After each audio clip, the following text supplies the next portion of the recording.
No, I think everyone was surprised. So, having written the book and having read it so many times, even after it was written, the book has a different meaning for me now. And somewhere, if it ever gets, and it's actually doing well, so it's been through its second printing.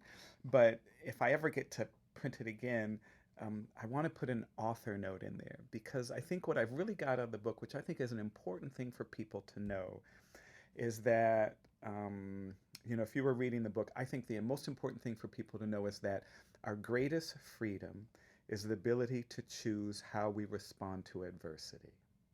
That's really the important part of that book. And I didn't come up completely with that phrase, but the part that's going to follow, I think I did, and that is that response has to be two things.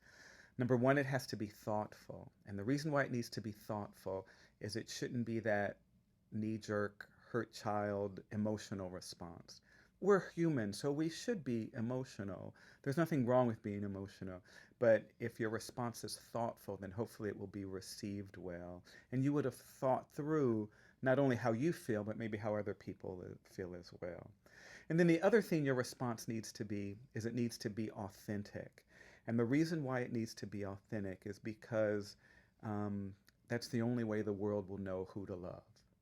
Meaning, if it's not authentic, they're loving someone else and it's not really you.